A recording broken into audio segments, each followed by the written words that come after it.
Don't play with things that go boom. Lessons from My Days in Olive Drab by Clint Morey, Specialist 4th Class, retired.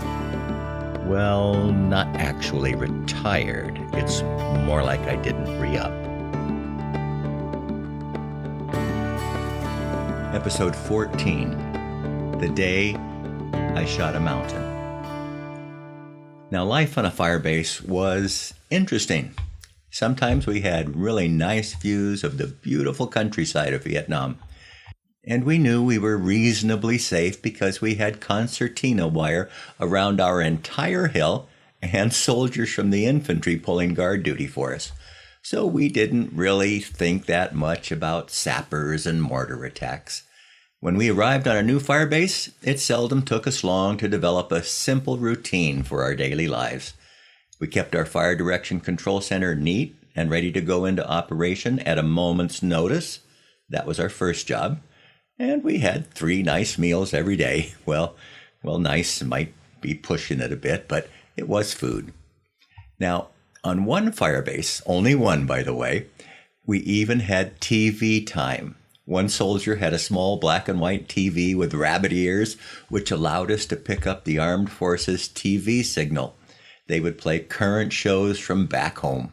Now, I remember I would always try to make time to watch one show, Adam 12. Now, I didn't watch Adam 12 because it was an interesting show. I watched it because it followed a pair of Los Angeles police officers as they drove around Los Angeles, and I enjoyed seeing the pictures of my hometown. Now, we often shared a firebase with troops from our allies, and one time we were on a hill with ROK soldiers. ROK stood for Republic of Korea, also known to us as South Korea. The ROK soldiers had a reputation for being tough fighters. And I remember one day I went out early in the morning and a group of ROK soldiers were in squad formation. I didn't pay much attention to them until the guy in charge, and I didn't know if he was a sergeant or an officer, began screaming and yelling at his men.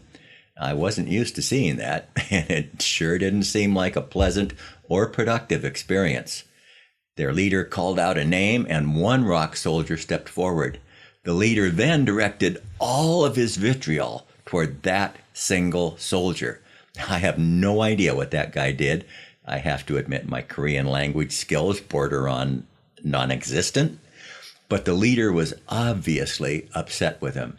The leader got face to face with the soldier and then began punching him. I'm serious. He just began hitting the guy. Everyone in the squad remained at attention, looking straight ahead as the beating continued. The soldier didn't resist the beating, and eventually he fell to the ground. He got back to his feet and let the leader continue to beat him. I couldn't handle watching it, so I returned to my fire direction control center, my quiet, gentle, calm FDC, where life was a little more laid back. Now, for a change there, on one firebase, we even had a mascot, a cute dog that we called Niner. Now, I don't know where Niner came from or why he chose to make us part of his family, but it was fun to see him and interact with him. Niner would drop by every day and play with us for a while, and everyone in our unit enjoyed having him around.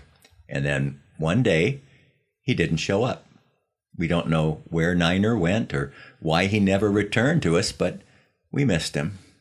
Now, some suggested that the Vietnamese soldiers who were on the firebase probably took him and ate him.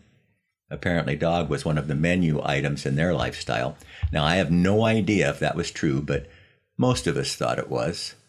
And one of the nice breaks in our routine was the day we received mail. A chopper would fly in and drop off people and supplies, and sometimes a bag with mail.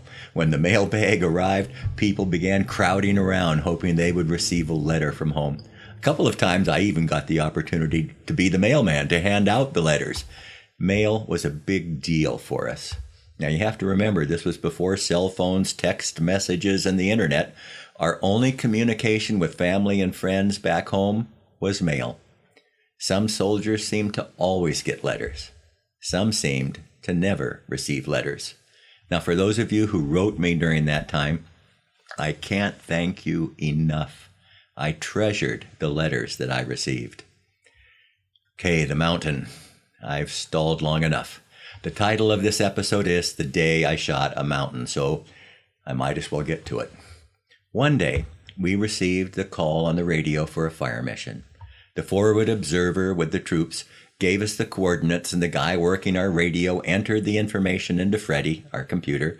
I was working the backup position at the map, so I placed a plotting pin into the location we had been given, and I began working out the shooting solution manually. The guy using Freddie called out the shooting solution, and I agreed that it was accurate, so he called the guns and gave them the elevation, direction, and charge, and ordered a marking round. We heard the shot from the gun crew, and we waited for any corrections from the field. We waited, and we waited. It was taking too long. Finally, the forward observer called and asked when we were going to fire. In the FDC, we just looked at each other. The shell had been shot. It should have landed. What happened? I looked at the map, and that's when I saw the problem. There was a mountain between us and the infantry units on the ground. So instead of hitting the target where our troops were, we shot a mountain. We quickly recalculated this shooting solution using what the Army calls high-angle fire in order to reach the target.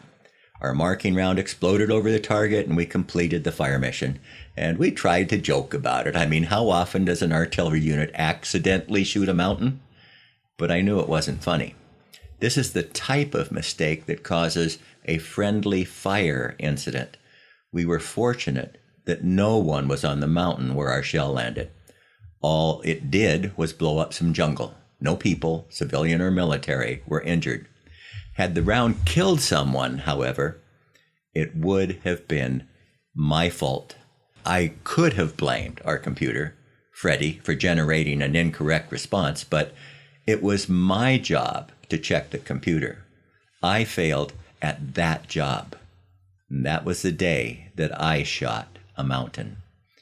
There were a couple of lessons from this period that I learned. The first one is, learn to do your job correctly. I don't care what your job is. If you have a job, do it right. It makes a difference. Lesson number 2, sometimes the Lord protects you when you make dumb mistakes. Thanks for listening to this episode, and I hope to see you in the next episode.